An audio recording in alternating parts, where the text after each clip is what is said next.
Still with it, Miles. Not as sober as I should be. But no excuses.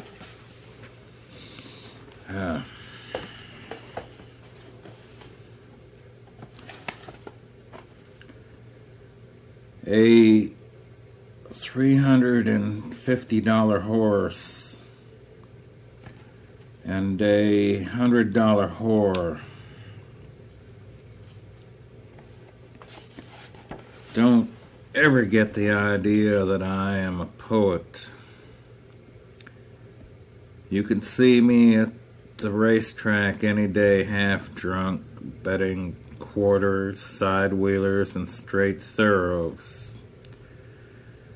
But let me tell you, there are some women there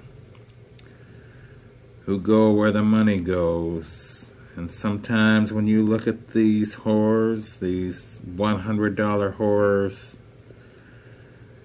you wonder sometimes if nature isn't playing a joke, dealing out so much breast and ass and the way it's all hung together. You look and you look and you look and you can't believe it. There are ordinary women, and then there is something else that wants to make you tear up paintings and break albums of Beethoven across the back of the John. Anyhow, the season was dragging and the big boys were getting busted.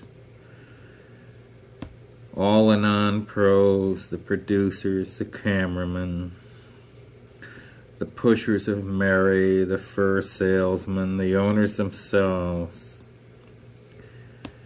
And St. Louis was running this day, a side-wheeler that broke when he got in close. He ran with his head down and was mean and ugly and 35-1. And I put a 10 on him, and the driver broke him wide, took him way out by the fence where he'd be alone. Even if he had to travel 4 times as far. And that's the way he went it, all the way by the outer fence, traveling 2 miles and 1. And he won like he was mad as hell, and he wasn't even tired. And the biggest blonde of all ass and breast, hardly anything else, went to the payoff window with me. And that night I couldn't destroy her, although the springs shot sparks and they pounded on the walls. Later, she sat there in her slip, drinking old Granddad, and she said, "What's a guy like you doing living in a dump like this?" And I said, "I'm a poet." And she threw back her beautiful head and laughed. You, a poet?" "I guess you're right," I said. "I guess you're right."